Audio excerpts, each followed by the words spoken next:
পশ্চিমা সামরিক জোট নেটোর প্রতিরক্ষা বাজেটের সিংহভাগ অর্থাৎ প্রায় 70% একাই বহন করে যুক্তরাষ্ট্র। এমন ক্ষোভ ছাড়াও জোটের অভ্যন্তরীণ নীতি এবং নেতৃত্বের ধরন নিয়ে বেশ কিছুদিন ধরেই আপত্তি জানিয়ে আসছে ট্রাম্প প্রশাসন।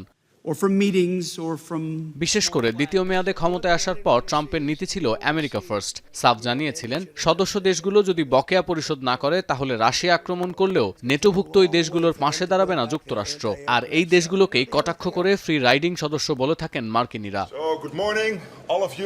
এবার ওই একই প্রসঙ্গে কড়া বার্তা দিলেন ট্রাম্প প্রশাসনের প্রতিরক্ষা মন্ত্রী পিট হেগজেত। ব্রাসেলসে নেটোর সদর দপ্তর থেকে হেগজেতের হুঁশিয়ারি, জোটের ফ্রি রাইডিং সদস্যরা প্রতিরক্ষা ব্যয়ের প্রতিশ্রুতি পূরণ না করলে নেটোর পাওনা পরিশোধ করবে না ট্রাম্প প্রশাসন। Too many allies still don't recognize the historic need that President Trump has made clear to them and to NATO itself. Nova LED TV, ঝকঝকে ছবি, নিখুঁত শব্দ, 5 বছরের ওয়ারেন্টি। নোভা মানে সঠিক মান, নিশ্চিত সেবা। To reforge a relevant, powerful military alliance.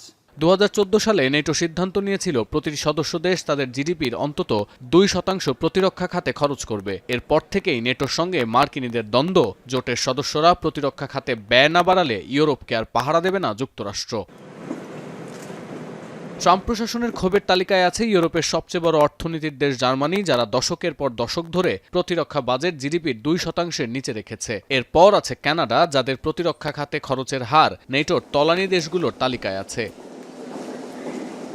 Italy O Spain ইউরোপের এই দুটি বড় অর্থনৈতিক শক্তিও ঐতিহাসিকভাবে সামরিক খাতে কৃচ্ছ সাধন করে আসছে। ধনী দেশ হওয়ার পরও একই পথে আছে বেলজিয়াম, লুক্সেমবার্গ এবং নেদারল্যান্ডস। মূলত ইউক্রেনে রাশিয়ার আগ্রাসন শুরুর পরেই এই ফ্রি রাইডিং তত্ত্ব আলোচনার কেন্দ্রে উঠে এসেছে। পাশাপাশি ইউরোপে মার্কিন সেনা মোতায়েন নিয়েও পর্যালোচনা শুরু করেছে যুক্তরাষ্ট্র। পেন্টাগন মনে করে তাদের সামরিক সম্পদ ও সেনাদের একটি বড় অংশ ইউরোপে আটকে রয়েছে। অথচ এই মুহূর্তে যুক্তরাষ্ট্রের প্রতিদ্বন্দ্বী চীন। তাই ইউরোপ থেকে কিছু সেনা, যুদ্ধজাহাজ বা ক্যারিয়ার স্ট্রাইক গ্রুপ কমিয়ে তা ইন্দো প্যাসিফিক অঞ্চলে মোতায়েন করা এই পর্যালোচনার অন্যতম প্রধান দিক। সতীর্থ কর্মকার, এখন বিশ্ব।